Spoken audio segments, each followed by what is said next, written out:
again.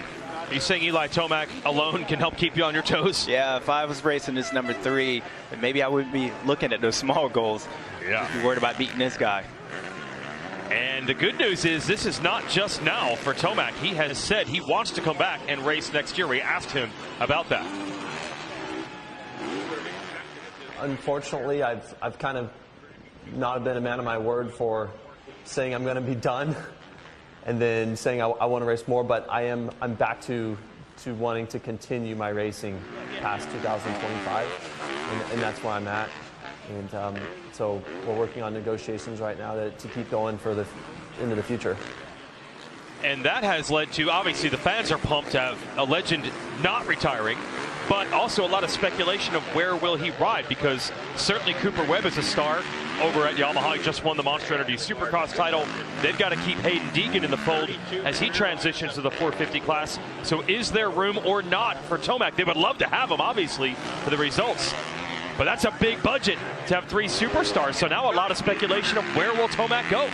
Yeah, that's crazy to me to have somebody second all time in Eli Tomac and Supercross wins and how dominant he's been outdoors to possibly, we don't have room for you on this team because we got too many winners on there. Yeah. And then possibly with Hayden Deegan moving up. So it's going to be interesting to see with Eli, but the good thing is he's having fun and he wants to continue riding, and you know, why not, the way he looks.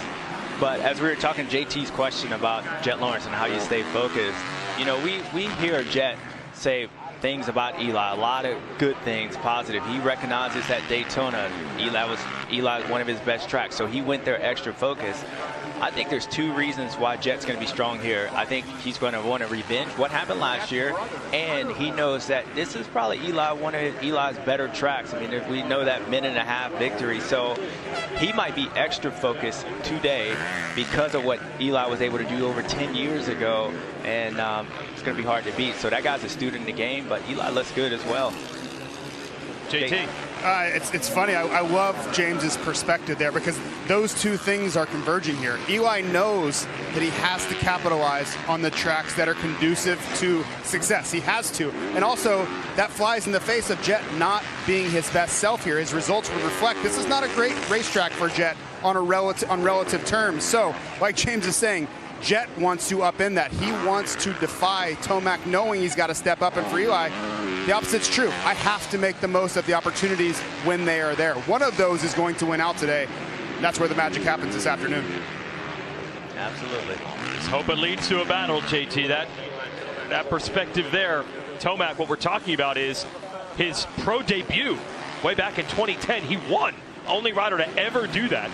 And then 5 years later, 2015, maybe the most dominant moto ever in the history of the series. We won by about 90 seconds. And that really set a standard of, okay, he's really good at this track. And he won multiple times since then. Yeah, I remember being home watching that, and I thought the timing was broken. I was like, there's no way. I mean, they must have timing issues. But, yeah, we're looking at Jorge Prada. It's a little bit, had a better practice section, you know, a bit faster this weekend than last weekend. Obviously, it's going to be a hard ask for him going into, he hasn't really raced all year long. You know, he raced a couple of Supercrosses, but new bike, new team, new country, everything's different. So you got to expect some growing pains with him, but a little closer this weekend than last weekend, and we'll see how that bike happens. Is that bike even better, JT? Yeah, you know, on Prado, James, I just think right now, okay, he has to learn the racetrack. That's one thing we can't ignore because he hasn't ever raced here before. But once you feel comfortable with that, I really think that energy conservation is the key for Jorge. He's never raced in conditions this hot. This is not going to be an easy afternoon for him. You couple that with he's coming off an injury, so he's not yet at 100%. So I would be very, very careful about wasting any energy that you don't have to. And James, I remember when you were racing on hard days, you would pull in halfway through practice. We wouldn't even see you sometimes in the second sessions, and it always felt like, nope, he's just going to save himself for the race where it counts. And I feel like that may be the best strategy for Jorge right this second. Yeah, I mean, for sure, if you're worried about the heat, it's definitely a good strategy to have. Save it, because you got to play the long game today. But for me, when I would be pulling in the pits, it was because it was showing a different attitude. Like, look, I don't even need to be out here because I already know I'm the best. You guys ain't going to be able to do it. So that's why I was pulling in. If I was pulling in because of the heat, I was in trouble already. So it's good to see that. All right, a little flex there. Hey, since Prado has returned to racing, just a shout out to, you can listen to the races with the Spanish language broadcast with Telemundo Deportes on YouTube and Facebook.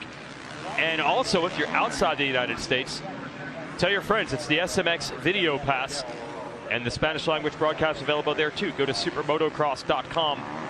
Supermotocross.tv, and that's how you can sign up for the international package. Watch Prado here. Really interesting. We had a long talk during the week that he. JT got something on the 70. Go ahead. Yeah, I was just going to mention he did run that scoop tire in the first session. And that was a big talking point last weekend. Is he didn't run it, and he has run that tire throughout the majority of his career, and I would almost say exclusively in his career. So that came as a shock that he would go away from it. It's going to be something that I'm going to be looking for off the top of the show in the first 450 motor to see if he goes back to it, because there's no way you can convince me that his, I want to say mediocre, but if you're going on a relative basis with Prado, they were mediocre to average starts for him. I think if he goes back to that scoop tire, trusts what he knows, we'll see him running around at the very front, and then we'll see what happens after that. Huge pileup at the top of this hill. Hope everybody's okay. Wow. JT, I'm glad you brought up that tire topic. That's where I was about to go. So I talked to Oscar Werderman, the crew chief for Prado, about that, and it does look like everyone's getting back up on their motorcycles. Got Mitchell Harrison there in the 86. The crew chief there, Oscar, said, well, we're trying to get faster on the track, not off the start. So we went with the knobby. They used a scoop in practice last week. Don't know if they're going to go back to the knobby for the racing. They did say they'd use the scoop this morning again. But I kind of got the feeling that right now they're just working on getting more comfortable on the track and not really concerned with the start, which is odd because that has always been the strength of Prado. Okay, that all logically makes sense, but I would counter with this. If I was standing there with you and Oscar, I would counter with this. Jorge has always started from the front. Right. That is his strength. That's what he knows how to do. It's been, I would say, 95% of his career is starting within the top three. Well, now you're going to say, okay, let's be better on the racetrack, but we may have to sacrifice, and you may have to start 10th. That is not what he does well. So you're going to handcuff him with a bad starting position in hopes of being better on the racetrack. I just don't think that's a winning equation. If everyone else is running the scoop tire, my answer would be, hey, we need to figure out how to go fast on the racetrack with this scoop tire. Yeah, and JT, you're 100% right, but I think the difference is it's because when Jorge was getting out start's a mindset thing. It really does come out. Like, you can mentally make yourself get a good start. I think what Cowie's doing is that because he's not comfortable on the racetrack, they know by putting him up front, it's probably going to hurt his confidence even more, because those guys are going to end up passing him because he's so uncomfortable on the racetrack. So I don't think they're actually wanting him to start up front until they get him his speed up and more comfortable on the racetrack. Because for Jorge, if you get a good start, a whole shot, and then you get passed by 6 guys, that ain't going to help him. But if he's able to get a 10th place start and then he's comfortable and he gets his speed and he just gets better, then I think he'll be fine. So I think that's where they're leaning toward. Did you have a bug over there when I had this convo? Because that's basically what they said. Oh, really? Not ready to whole shot yet. That's not the goal. That was incredible. That was basically like, as we watched Jet Lawrence had him in the top box, we'll go full screen here. It was kind of, the goal isn't 1-1s yet, and whole shots not there yet. So hey, Weege, I hole shotted here in 2004. I can tell you what not ready to hole shot is. So we want to have that conversation. We can. Okay. But I understand that all does make logical sense. But when you look at who Jorge Prado is as a racer, he's a guy that starts from the front, and you're asking him to bat left-handed as a righty. Like, it's just not what he does. So protecting him, sure, but at some point they're going to have to peel back the curtain and see what he's got. Well, that's what it's all. We can boil this whole conversation down to this. If we see him with the scoop tire at the gate for the moto, what did we just see from Jet Lawrence there? If we see Jorge Prado with the scoop, maybe that means it's time to get a whole shot and try to win, but what was that from Jet Lawrence? Well, that's what he was working on in that first practice. He was just able to get it, and that was pretty sketchy because he went down there. He's got to hit that bump a lot faster than he wanted to, and that bike reacted. But again, that's what that guy does. I mean, that's what he's known for, popping in that deal. And Well, that's the section JT talked about at the beginning of this show, but man, did he grease it. Justin Cooper, second quickest overall, as we mentioned. And looking pretty fast right now. Yeah, I just like how smooth he is right there. And because he's so smooth around the racetrack, he doesn't necessarily have to do what Jet Lawrence does, because he opens up the corners. And one thing what Justin does really well on the motorcycle is that he's very light on the bike. You know, like he doesn't bury the bike in, and that's why he was such a good starter. And also he rode the 250 so well is because he's really light. Doesn't really, you know, slam the bike in, or as you can see when Eli Tomac, he's going super fast and he buries it in the corners. Justin Cooper really doesn't do that. So track here at Hangtown where it's going to be about momentum. That's why he's rolling around pretty good right now. I just want to update. I'm going to ask you about that. But first I want to say on track right now in this session, it is Lawrence, Tomac, Hampshire, Justin Cooper, Prado. Those are the 5 fastest in this session. The times you see on the left side, that's fastest overall. Yeah, I've always wondered that with Justin Cooper. You don't often see where he is fast. To me, it's that middle part of the turn. Yep. And that's why it's the not burying it. That's what does it. Yeah, no, exactly. That's a good observation, because that is where he makes his time up. And it's because the bike's not moving around a lot. And because he's so light on the bike, he's keeping it all one motion, a lot smoother. And it's working for him, too. The Frenchman here, Benoit Paturel, fighting for top 10 last week. I believe that was his first pro national in America, racing for the Twisted Tea Suzuki team. And this is a crazy story how he made this happen. Here's his explanation. Yes, it came about middle of March. I talked with Dustin, and then he come back to me a few weeks later. Then I had a test middle of April, and then we had the agreement by hand, and then time to make the contract and stuff. I go back to France for a few weeks, and beginning of May come back, ride a few times with the bike, make some testing, and then race last weekend. So really happy about how it went. And what makes that even funnier is that when he said he was over here in March, he didn't have a ride for MXGP. So he was told, some friends said, just go to California, ride the tracks, and let everybody see how fast you are, and things will probably come together. And that's exactly what happened. Yeah, that is exactly what happened. And you think about years ago, that's what brought Ryan Hughes back out of retirement. I mean, he retired and he was going to Elsinore, laying wood to all those guys, and then he was like, man, I'm fast enough, and he ended up riding. So for sure, for all the kids out there, if you don't get drafted, go out there to the track, let them know what kind of speed you got. And Haley, might be paying attention, Haley. Yep. Yeah, Benoit in for all 11 rounds of the Pro Motocross leg of the Super Motocross World Championship Tour and hopes to qualify for playoffs this September. And I asked him, is Supercross in the cards? He says, I'm not sure yet. He says, I'd like to, but the focus right now is outdoors and playoffs. Oh, that would be cool.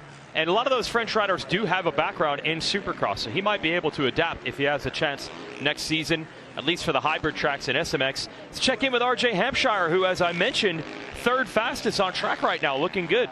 Yeah, the thinking man.